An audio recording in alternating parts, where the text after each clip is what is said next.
যদি কোনো ব্যক্তি বারবার কোনো একই গুনাহে লিপ্ত হয় এবং তৌবা করতে থাকে, তাহলে কি তার তৌবা কবুল হবে? দেখেন, প্রথমত তৌবা করা এটা খেল তামাশার জিনিস না। এই জন্য আল্লাহ সুবহানাহু ওয়া তাআলা তিনি পবিত্র কোরআনে কি বলেন? ইয়া আইয়ুহাল্লাযীনা আমানু তুবু ইলাল্লাহ তাওবাতান নাসুহা।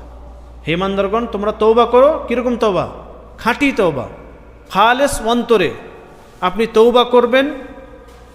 যেই গুনাহ করে ফেলেছেন, যেই গুনাহের জন্য আপনি তৌবা করছেন, তার জন্য লজ্জিত হবেন, অনুতপ্ত হবেন। সেই গুনাহ যেন ভবিষ্যতে আর না হয় সেটার দৃঢ় প্রতিজ্ঞা নেবেন, আজ থেকে সেই গুনাহ ছেড়ে দেবেন। এই শর্তগুলো পূরণ করে আপনি যখন তৌবা করবেন, তখনই আপনার তৌবা কবুল হবে। এরকম না যে আপনি গুনাহ করছেন আর আস্তাগফিরুল্লাহ আস্তাগফিরুল্লাহ তৌবা, এরকম করে তো আর তৌবা হয় না। এটার নাম তো তৌবা না, এটার নাম খাঁটি তৌবা না। তো আপনাকে খালেস অন্তরে তৌবা করতে হবে, খেল তামাশা করলে হবে না। যে আপনি এদিকে চুরি করছেন আর আস্তাগফিরুল্লাহ, এদিকে আপনি মিথ্যা কথা বলছেন আস্তাগফিরুল্লাহ। অনেকে হয় না এরকম, মিথ্যা কথা বলছে, সেদিকে ও জানছে যে মিথ্যা কথা বলছি আর মনে মনে সে আস্তাগফিরুল্লাহ আস্তাগফিরুল্লাহ বলছে। জি না, এটা খেল তামাশা, এটা তৌবা না।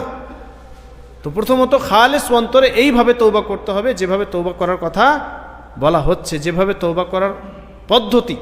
তো খালেস অন্তরে তৌবা করতে হবে।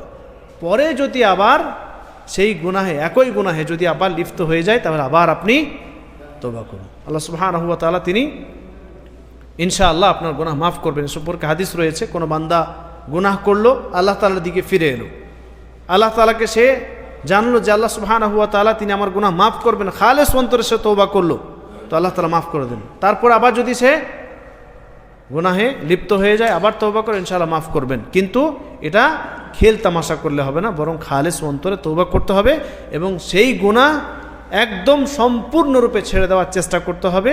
দৃঢ় প্রতিজ্ঞা নিয়ে সেই গুনাহ ছাড়ার চেষ্টা করতে হবে। ইনশাআল্লাহ আল্লাহ তাআলা সহযোগিতা করবেন।